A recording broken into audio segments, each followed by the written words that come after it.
Enorme alegria poder falar com todos vocês nesse dia tão especial. Depois de 3 meses juntos, iniciando um processo de discipulado, estamos hoje administradores das associações e missões, departamentais, pastores, líderes, futuros líderes de pequenos grupos, vários oficiais de igreja. Sejam bem-vindos a esse dia tão especial, marcante aqui no território da União Leste Brasileira. Recebo o meu abraço, minha felicitação, meu reconhecimento, porque você acreditou em uma proposta de discipulado. Todos nós estamos juntos nesse processo. E daqui para frente, nós teremos uma grande rede de pequenos grupos para facilitar o crescimento espiritual dos membros e o alcance dos amigos. Missão, formando assim uma grande rede de discipulado.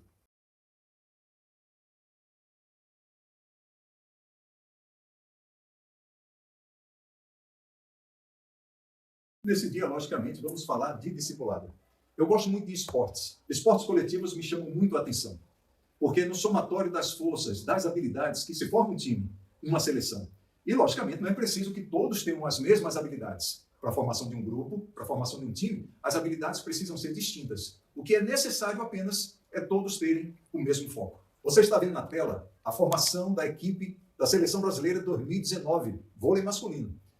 E dentro dessa seleção, você, logicamente, tem atacantes, tem aqueles que jogam na defesa, tem aqueles que jogam no meio de rede. E um detalhe interessante é que, pela escolha do técnico, foi colocado um ponteiro a mais, um atacante a mais, e, logicamente, ficou um pouco mais de ataque, um pouco menos de defesa. Escolha do técnico. Esses jogadores que atacam ou que defendem, um precisa ajudar o outro, porque você tem uma qualidade, mas você precisa de uma cobertura. Isso chama muito a atenção. Imagina dentro da igreja, todos nós temos dons diversos, mas agora nós precisamos de ajudar na deficiência do outro, na debilidade do outro. Não é você que é mais forte, ignorar o mais fraco, mas um ajudando o outro. E me chama muita atenção, por exemplo, o técnico, quando precisa conversar com o levantador, porque é das mãos dele que nascem as jogadas ensaiadas, as jogadas de ataque. Às vezes só ele está errando e chama a parte e conversa só com ele, enquanto outros estão com outra atividade, porque os dons são diversos. É por isso que o apóstolo Paulo fala muito na questão dos dons espirituais. Nós encontramos na Bíblia, por exemplo, 1 Coríntios 12, um dos textos que Paulo fala dos dons espirituais. Os membros juntos constituem o corpo, nós juntos constituímos o templo de Deus, a igreja de Deus. E não há preferência de membros. Todos nós somos fortes, todos nós somos fracos. A Bíblia nos diz que a um ele deu 5 talentos, a outro ele deu 1 talento, mas a expressão para mim valiosa é assim: o Espírito Santo distribui os dons conforme lhe aprouve. Para uns mais, para outros menos. Qual é o que merece aplauso? Todos, porque nós juntos somos mais fortes. É assim que funciona. Imagina, por exemplo, na seleção de Jesus ali, dos 12 apóstolos. Quem recebeu o aplauso? Pedro ou André? Quem foi mais útil para o começo do reino, para a expansão do reino? Pedro ou André? Habilidades distintas, funções distintas. Pedro falava mais, mas quem era aquele que sempre estava levando pessoas a Jesus? Naquele episódio da multiplicação dos pães, quem foi que achou o menino lá com os pães e peixes? André.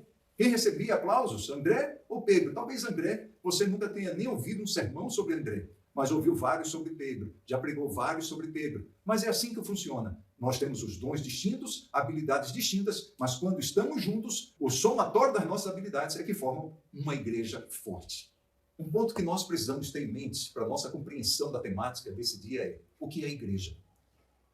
Mateus 24 apresenta Jesus saindo do templo e os discípulos chamam a atenção do mestre para a beleza do templo. Dá uma olhada, mestre, na beleza desse templo. O mármore, o sol batendo ali em cima do mármore. E Jesus, em outras palavras, dizendo assim: não, na verdade, sem dúvida alguma é belíssimo. Mas chegará o dia que aqui não ficará pedra sobre pedra. Tudo vai desaparecer.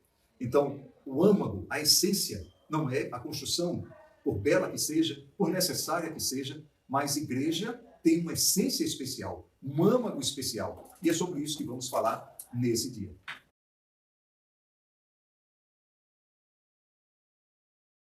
Lucas capítulo 5 tem uma história muito especial. É uma história da pescaria.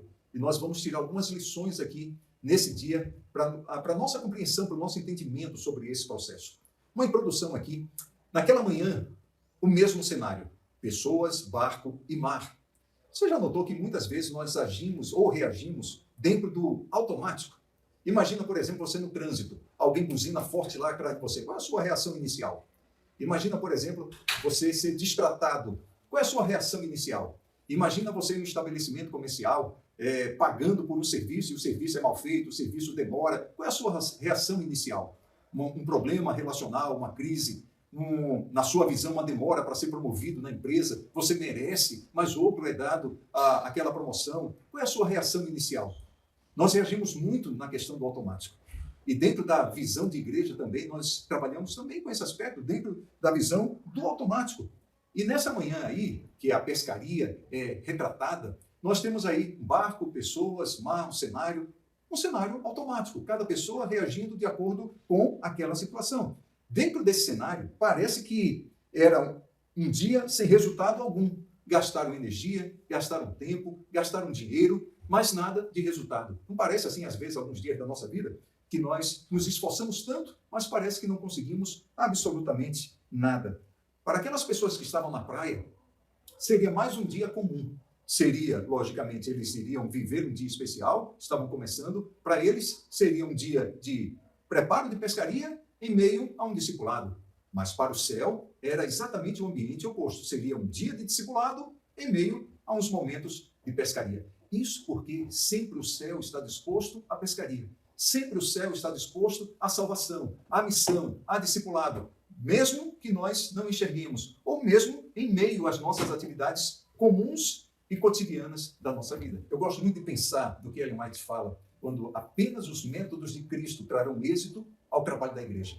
Nesse trabalho que ele fez, nós encontramos ali duplas missionárias, o foco no envio, missionários, nós encontramos ali avaliação, nós encontramos uma composição de discipulado, atendimento às necessidades das pessoas, convites, conquista da confiança, apelo, segue-me. Esse é o trabalho que nós precisamos na igreja também, porque esse, como ela diz, esse resultado virá apenas se nós seguirmos o método que Jesus deixou para nós. Algumas pessoas na igreja têm uma habilidade tremenda no testemunho, na pregação, no exercício do seu ministério. Há pessoas, por exemplo, que vendem algum produto, caldo de cana, suco de laranja com pão, pessoas simples que estão trabalhando ali no seu cotidiano, mas todas as pessoas que entram em contato com esse cristão recebem um livro, recebem uma oração, recebem uma palavra de apreço, mas são poucas as pessoas que têm essas habilidades, que têm essa disposição, que têm essa condição. A grande pergunta que nós fazemos é, e a maioria, e a massa da igreja consegue fazer isso? Portanto, os nossos olhares, amigos, sempre precisam estar com a massa da igreja, com a grande maioria. Nós precisamos facilitar o trabalho para que todos se envolvam e não somente apenas alguns poucos. Esses poucos recebem, sim, o nosso reconhecimento, mas nós precisamos, como líderes que somos, facilitar para que o trabalho seja feito pela grande maioria da igreja também. Um quadro geral, básico da nossa igreja, em qualquer lugar do mundo, quase em qualquer lugar do mundo, nós encontramos hoje, dentro do cristianismo, não é nem somente dentro da igreja adventista do sétimo dia, mas dentro do cristianismo, nós encontramos pessoas que chegam somente para a hora do culto, é verdade ou não? 10 horas da manhã, as pessoas chegam, muitos não vão nem para a escola sabatina. E o que dizer do domingo? O que dizer da quarta? Quando a gente analisa o movimento de entrada e saída, nós encontramos um número alto de pessoas saindo da igreja, principalmente no setor jovem. Adolescentes e jovens é o público que nós mais ganhamos, mas também é o público que mais nós perdemos. Principalmente ao término aí do ensino médio, no início do período aí das faculdades, ou pelo menos da idade da faculdade, nós perdemos muita gente. Nós precisamos, então, termos a nossa visão para o discipulado. Nós precisamos nos conscientizar de que nós precisamos mudar essa página. Não é dizer que com o discipulado não haverá perdas. Jesus teve perdas no grupo dele. Se você calcular, vai dar ali 8% de perda. Vai ter perda, houve perda no céu.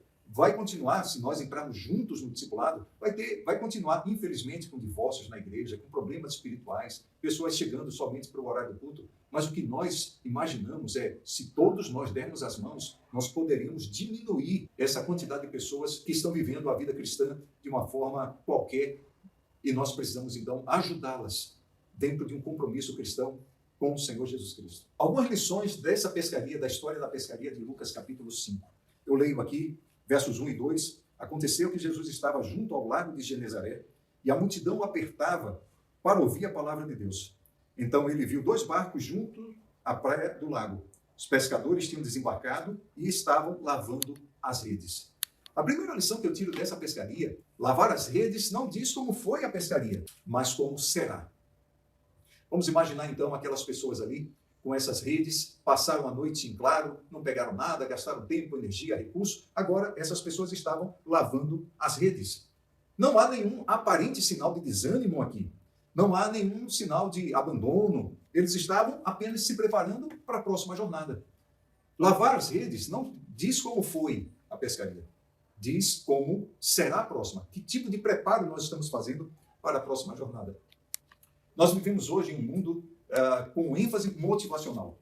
Dá uma olhada na literatura motivacional. 30 dias para começar a viver, 7 dias para começar a ter saúde. É tudo assim, é tudo motivacional. E a literatura tem atraído muita gente, porque as pessoas querem uma mudança de vida. E aqui nós encontramos, então, sempre dentro desse aspecto, lavar as redes determina como será a próxima pescaria. Nós finalizamos um mês, um semestre, um ano. Como foi a nossa vida, por exemplo, matrimonial? O nosso casamento está melhor, está pior? E a vida profissional? Eu sou o melhor profissional do que fui no ano passado?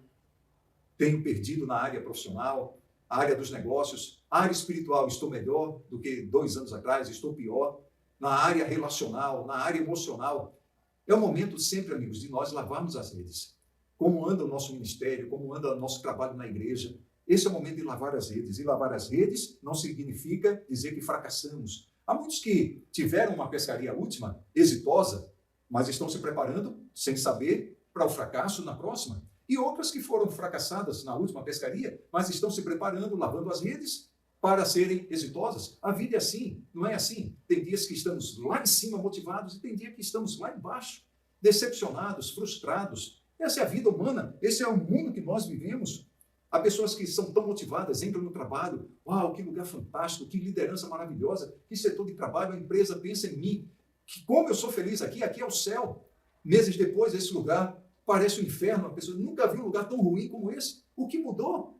Pouco tempo depois, meses ou alguns poucos anos, o que mudou? E o casamento que começou tão bem, agora é um inferno. E a igreja que começou tão bem, e agora o que mudou? Nós precisamos sempre lavar as redes, amigos, e descobrirmos aquilo que nós podemos melhorar na nossa vida. Um dia Zaqueu lavou as redes. Ele entendeu que a forma que estava vivendo, a forma que estava sendo profissional, lidando com coisas espirituais, não estava valendo a pena. Ele precisou lavar as redes porque estava sendo infeliz e fazendo outros infelizes. Até porque não há felicidade na infelicidade. Ele precisou, então, lavar as redes. Um dia a mulher samaritana também entendeu que precisava lavar as redes. A forma que ela estava vivendo não estava valendo a pena. Ela estava sendo infeliz, apenas trocando de marido, mas não trocando de valores, não trocando de vida. Ela entendeu que precisava também lavar as redes. E nós precisamos sempre lavar as redes, porque Jesus veio a essa terra com um chamado específico para uma vida em abundância. Não é longevidade, é felicidade e eternidade. Quando eu comecei meu ministério, por exemplo, com todo o afinco, com todo o esforço, mas eu fazia praticamente o trabalho da igreja inteira. Algumas pessoas não queriam fazer e eu fazia. Eu e mais 2, nós dávamos 18 estudos bíblicos todo dia, até chegar em casa uma sexta-feira à tarde e lembrar que eu esqueci de fazer a feira. E não tinha feira agora para a minha família, a esposa e 2 filhos. Porque eu estava fazendo o trabalho da igreja inteira. Peguei uma gastrite e são as consequências de uma metodologia, de um estilo de vida que nós às vezes queremos fazer o melhor, mas nós não estamos fazendo da melhor forma possível. É por isso que Ellen White diz, apenas os métodos de Cristo trarão êxito o trabalho da igreja. Dá uma olhada nessa tela. Eu coloquei aí, é um livro chamado Igreja Essencial, que tem aí marcas de uma igreja enferma. Dá uma olhada nessas marcas aí. Igreja enferma é assim, uma igreja que perde a paixão pela missão, pelo evangelismo. Espero que a sua igreja não tenha esse sinal de doença dentro desse aspecto da igreja enferma. Um outro aspecto, fracasso em ser relevante. Apenas ela abre as portas, tem um culto, tem alguém que prega, alguém que canta, e a gente se vê a semana que vem. Mas que relevância tem? Poucos ministérios voltados para fora. Todos trabalham somente para dentro. Somente para os que já aceitaram Cristo. Não é que nós vamos desprezar? Obviamente que não. Todos nós somos crentes e todos nós entendemos que precisamos trabalhar uns pelos outros. Mas o nosso foco precisa ser alcançar aqueles que não estão. Mas uma marca é apenas voltados para dentro. Conflitos sobre preferências pessoais. Imagina, cada um lutando, brigando dentro da igreja pelo seu conforto, que é a última prioridade do conforto. Todos querendo apenas que a sua opinião seja vitoriosa, que aqui nesse local seja assim, que quem for pregar fale assim, quem cante seja nesse estilo. Nós temos nossas preferências e essas preferências nós queremos que elas dominem sobre as opiniões dos outros, porque a minha opinião vale mais do que a sua. Esse é um momento de atrito e essas são marcas de uma igreja enferma. Será que não chegou o tempo de nós lavarmos as redes e descobrirmos que existe uma proposta de igreja bíblica dentro de uma visão de discipulado que nós precisamos implantar ou melhorar na nossa sistemática de vida? A segunda lição que nós podemos tirar dessa pescaria ou da história da pescaria é que é preciso pôr o barco no mar. Naquele dia, naquela manhã especial, Jesus iria fazer um convite a Pedro. Você conhece bem a história. Mas antes que ele fizesse o convite, tinha algo que ele precisava fazer. O barco estava na praia. E há muitos momentos, queridos, que nós somos chamados para estarmos na praia. A praia aqui representa o momento da comunhão com Deus, da busca de Deus. Nós não podemos sair para a missão sem antes termos a comunhão com Deus. Até porque a unção precede a missão. Nós precisamos sair para a missão, mas só depois do encontro com Deus, depois de ouvirmos a voz dele, depois de falarmos com ele. Então, nós temos a comunhão e partimos, então, para a missão. Nós, antes de falarmos para outros, precisamos nos alimentar da palavra do Senhor. Então, tem momentos que é preciso, sim, o barco está ali na praia, mas o barco não foi feito para ficar ali o tempo inteiro. Muitos saem da igreja porque antes já saíram de Jesus Cristo. Nós precisamos cuidar da nossa vida pessoal para não gerarmos uma tragédia coletiva. Nós precisamos trabalhar o nosso individual para que o somatório desses esforços individuais tenhamos um coletivo mais forte também. Também podemos pensar nesse aspecto, o barco ali na praia, como um local de capacitação. Antes de sairmos, nós precisamos ser capacitados. O que Jesus iria fazer, e aqui nos versos 3 e 4, entrando num dos barcos, que era o de Simão, Jesus pediu-lhe que o afastasse um pouco da praia. E assentando-lhe no barco, ensinava as multidões. Aqui o processo da capacitação, da instrução, do aspecto cognitivo, do aspecto formal. Quando acabou de falar, Jesus disse a Simão, leve o barco para o lugar mais fundo do lago e então lance as redes para pescar. Nós então temos aqui o momento da capacitação antes do momento da missão. Barco na praia, representando dois aspectos. A nossa busca pelo alimento espiritual, a unção e depois a missão. Mas também o barco na praia representa o período da capacitação para a missão. Nós precisamos da unção e da capacitação para irmos para a missão. Agora, o apóstolo Paulo ele fala assim, 2 Timóteo, capítulo 4, verso 2, que nós podemos pregar a palavra a tempo e fora de tempo. A tempo e fora de tempo. Ellen White diz que muitos na igreja fariam o trabalho se soubessem. Olha só, isso significa que quantos sermões eu já ouvi, quantos sermões eu já preguei, quantas palestras eu já fiz, quantas palestras eu já recebi. E às vezes a gente tem a impressão de que, já fizemos o trabalho, mas às vezes, pelo que Ellen White diz, muitos fariam se fossem ensinados. Talvez falta um detalhezinho, um aspecto de descobrirmos como facilitar o trabalho dessas pessoas. Como essas pessoas se engajariam no trabalho efetivo espiritual. Paulo então diz, pregue a palavra a tempo e fora de tempo. Um dia eu estava conversando com um rapaz na praia. Estava de férias, passando por ali, e ele começou a contar a história do pai dele. E eu achei aquilo assim impressionante. Ele diz assim, olha, meu pai é um pescador profissional. Meu pai vive da pesca. Um homem simples, já de idade, mas há mais de 30 anos ele vive no mar. Literalmente vive no mar. Tem semanas que ele está na praia, tem semanas e meses que ele está em alto mar. Um barco pequeno, e ele fica ali. Vai para algum local e se a maré está para peixe, ele passa ali o tempo que for necessário e volta depois de 6 meses, volta para casa. Pega peixe, vende, para ali naquele cais ali, vende e sai passando de local para local, 6 meses depois volta. Imagina. E o que me chamou a atenção, seguindo esse pensamento, esse raciocínio de Paulo, pregue a palavra a tempo e fora de tempo, significando que, imagina, nós precisamos pregar na universidade, no comércio, no aeroporto, no ponto de ônibus, dentro do ônibus, do metrô, é tempo e fora de tempo.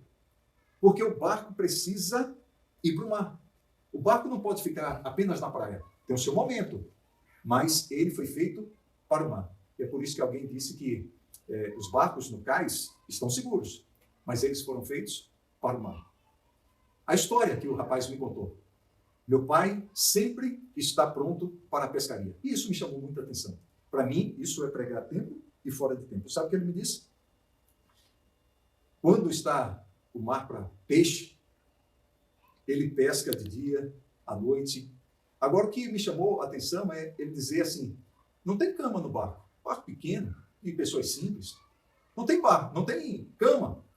A roupa que ele está ali, ele está em atividade ou se deita para dormir. Só que no balanço do mar, nas ondas do mar, a onda vai, molha completamente, ou seja, 24 horas molhado. 24 horas pronto para pesca. Descansando ou em atividade, mas 24 horas para pescaria. 24 horas molhado. Será que isso não diz o que Paulo está tentando dizer para nós? A tempo e fora de tempo, nós precisamos sim termos essa visão. Nós fomos chamados por Cristo, fomos transportados do reino das trevas para o reino do Filho do seu amor, para um chamado especial. Nós temos a missão de discipular pessoas, seguir os passos de Jesus e ajudar outros a seguirem os passos de Jesus. A terceira lição dessa história, maravilhosa, fantástica, eu coloquei aí o sucesso do fracasso. Alguém um dia disse assim que o sucesso do fracasso é você repetir a fórmula do sucesso até fracassar. Imagina, por exemplo, um time, uma seleção. Ele ganhou um campeonato, ganhou outro campeonato, ganhou um campeonato, mas um dia os adversários estudaram tanto que já sabem como ele joga. Então, se ele não muda a tática, se não muda a forma de jogar, facilmente os adversários vão ganhar, porque já sabem como ele ganha, já sabem como ele joga. Então, um outro livro que eu me deparei foi assim, o que te trouxe aqui não é o mesmo que te levará lá. É esse mesmo raciocínio. Às vezes a gente tenta viver a vida da mesma forma, aprendemos lá como fazer tal procedimento, tal atividade, e a gente faz a mesma coisa. Especialistas dizem que se você sai da graduação, uma faculdade, esse conhecimento que você aprendeu só dura para os primeiros 4 anos de atividade. Logicamente, isso não vale para os princípios da igreja. Princípio é princípio. Mas, às vezes, algumas coisas, da forma que nós fazemos, às vezes, já não surtem tanto resultado. No verso 5, dentro da história, diz assim, Simão, quando ouviu o convite de Jesus para jogar as redes, disse assim, mestre, nós trabalhamos a noite inteira, nada apanhamos, mas, sobre a tua palavra, lançaremos as redes. O sucesso do fracasso. Esses homens aqui, eles eram profissionais. Eles conheciam a temperatura da água, o momento que ela é propícia, a temperatura da água. Sabiam o melhor horário da pescaria, qual a melhor profundidade para a pescaria. E agora chega Jesus e derruba completamente esse conhecimento científico deles.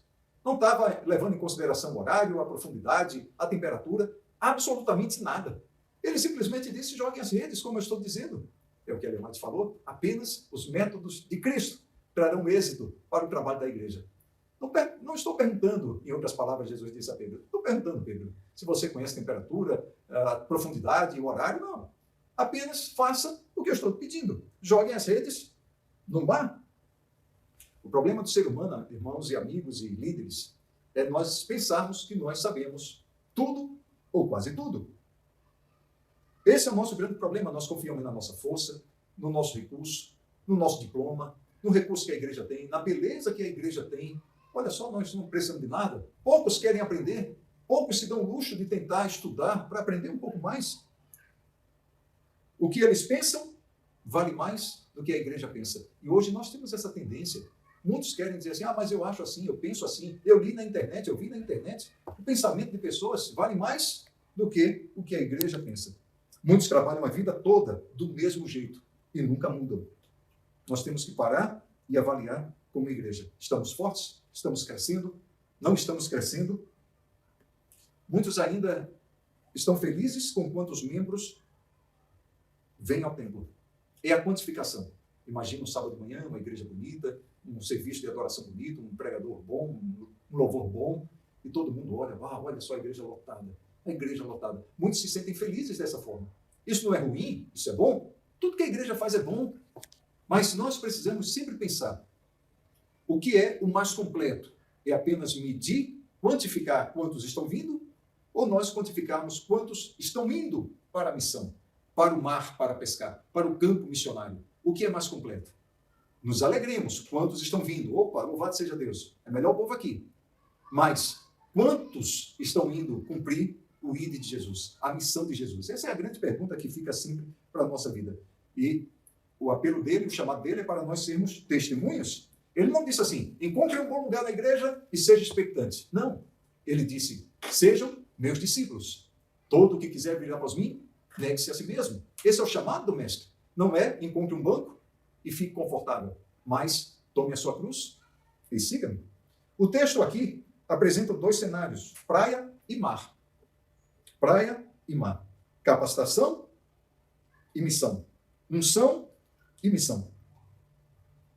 Jesus não ficou lá no céu, irmãos, dizendo assim, uau, bravo, bravo, bravo, que coisa maravilhosa. Faz assim, faz desse outro jeito.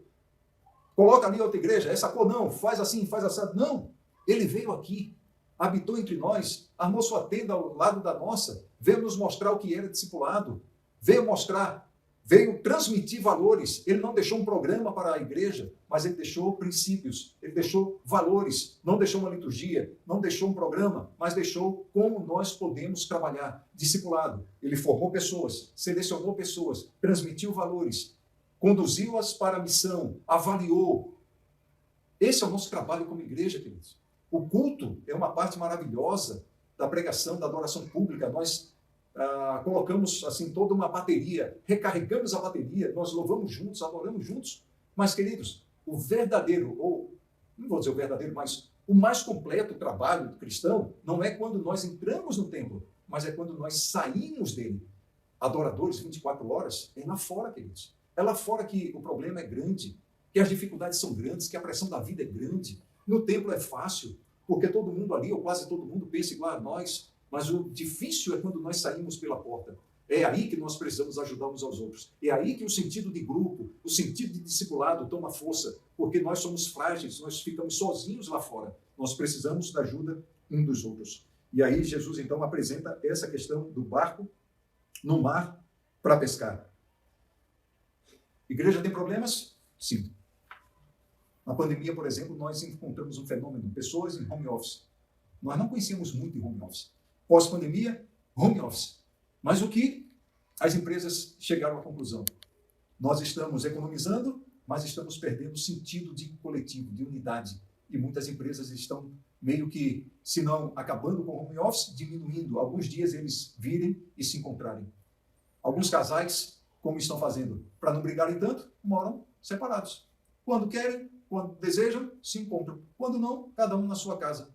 Mas, queridos, essa mentalidade, essa filosofia de individualismo, de individualidade, não pode suplantar o aspecto do discipulado. Nós fomos chamados para vivermos em grupo. Nós fomos chamados para crescermos em grupo. É por isso que Jesus disse assim, a menor porção do cristianismo é 2 ou 3. Onde estiverem 2 ou 3, aí estarei com eles. A missão é em grupo. Porque em grupo, um fortalece o outro, um ajuda o outro. E é por isso que nós precisamos trabalhar com pequenos grupos, em comunidades, porque nós ajudamos uns aos outros a crescerem. Algumas características, por exemplo, das igrejas que mais crescem ao redor do mundo. São 8. Elas possuem liderança capacitadora, como você aí está trabalhando, liderança capacitadora, ministérios orientados pelos dons, os dons diversos, mas todos trabalhando com os dons. Espiritualidade contagiante, veja que não é assento contagiante, eu sentei aqui é confortável, estou debaixo do ar-condicionado, não, mas é uma experiência contagiante, uma espiritualidade contagiante. Um ponto inspirador para recarregar bateria. Pequenos grupos familiares, vejam que pequenos grupos estão dentro das marcas de igrejas que mais crescem no mundo, sempre. Por quê? Porque é bíblico. O que Jesus fez, fazemos também. Evangelização orientada para as necessidades, ministérios, e tem uma matéria, uma palestra sobre ministérios hoje. Nós precisamos ser relevantes na comunidade, fora do templo, ministérios, vamos falar muito sobre isso também, e relacionamentos marcados pelo amor fraternal. Eu posso até não concordar com você, mas eu lhe aceito em Jesus Cristo. Isso não é aceitar as pessoas em pecado. Alguns já pensam, não, queridos. O pecador a gente abraça, porque Deus aceita as pessoas onde elas estão.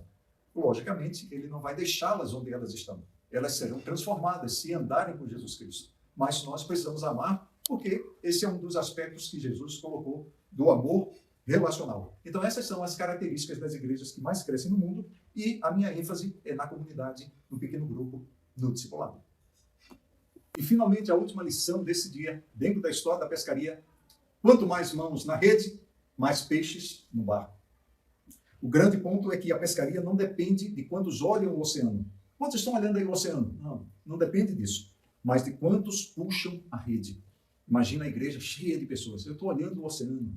Mas não é assim que funciona. A pescaria não é pela visão de quantos estão olhando o oceano, mas de quantos estão puxando a rede. Pedro confiou no mestre, lançou as redes e foi surpreendido. Deus quer nos surpreender na vida espiritual. Deus quer nos surpreender na vida matrimonial, na vida profissional, na vida emocional, relacional. Deus quer mudar a nossa página, porque discipulado é algo bíblico. Nós fomos chamados, nós aprendemos de Jesus o que era verdadeiramente discipulado. Jesus agora convidou os discípulos a serem pescadores de homens. Eles já eram pescadores profissionais, agora seriam de homens. A proposta do céu não é fazer você mudar a profissão. A proposta do céu não é fazer você mudar a sua atividade. A proposta do céu é fazer você mudar o foco. Pode ser melhor. Salvação deve ocupar nossa atenção e cuidado nessa vida. Eu posso pescar sozinho. Eu posso distribuir livro. Eu posso fazer alguma atividade sozinho. Aquele ali faz sozinho. Aquela faz sozinha. Mas, queridos, quando nós juntamos as forças, nós somos mais fortes. Nós fazemos mais. Naquele dia, um barco pescando e tinha um outro barco pescando. E eu estava pensando, por que a Bíblia fala aqui da pesca maravilhosa? Quem deu esse título, quem deu esse termo, pesca maravilhosa? E sabe qual foi a minha reflexão sobre o texto bíblico? Por que a pesca maravilhosa?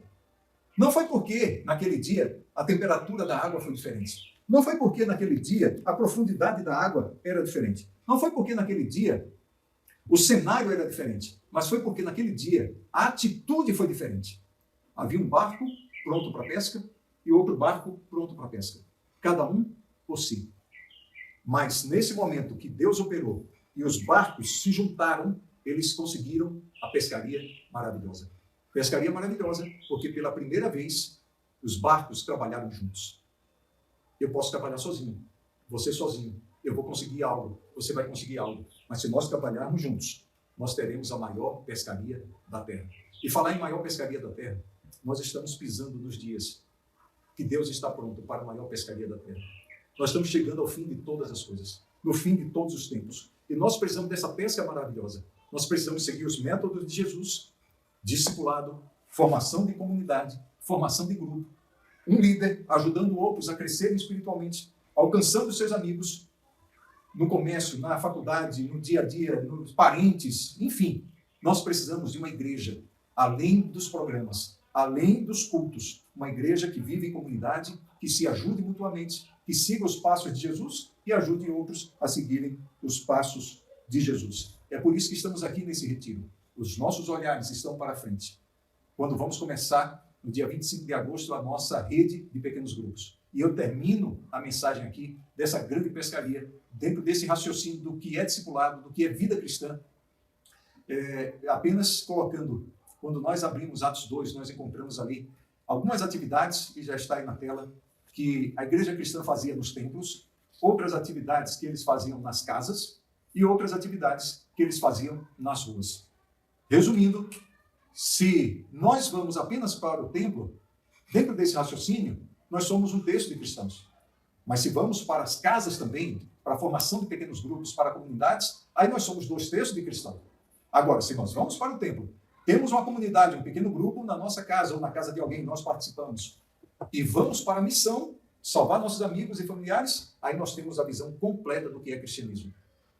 No templo, nós vamos para adorar. Nas casas, nós vamos para nos edificar.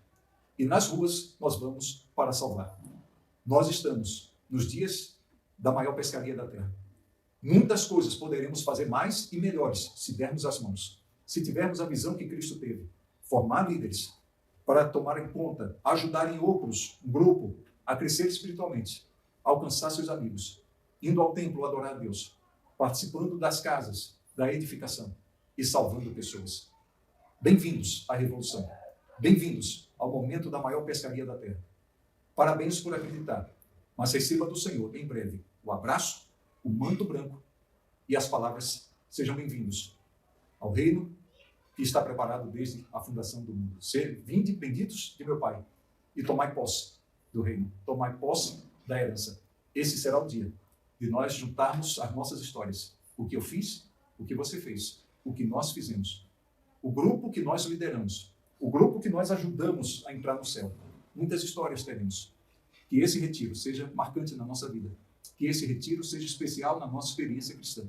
E que o pequeno grupo que vamos começar a liderar possa fazer com que todos cresçam espiritualmente. Formemos um novo líder ali, que depois de meses saia e já abra outro. Que abra outro. Que abra outro. Isso é discipulado. Bem-vindos à Revolução. E eu quero orar por você nesse momento. Que Deus te abençoe ricamente. Pai querido, depois de refletirmos aqui na experiência da pesca maravilhosa, nós entendemos que fomos chamados para uma igreja maravilhosa, para um trabalho maravilhoso, porque nós temos um Deus maravilhoso. Eu quero colocar todos eles, Pai, em tuas mãos. São administradores, departamentais, pastores, líderes diversos. Eu quero entregá-los todos. O Senhor sabe do que eles precisam. O Senhor sabe que eles têm famílias, preocupações, medos. E eu quero colocá-los todos, Pai, mas te pedir que eles e suas famílias estejam na eternidade. Recebam o reino por herança. Eu quero te pedir também que os pequenos grupos que irão serem abertos possam ter líderes com a visão do céu, ajudando outros a crescerem espiritualmente e alcançarem os amigos dos membros do pequeno grupo. Nos conceda a visão, nos conceda unção e, em breve, nos conceda o céu. Em nome de Jesus. Amém.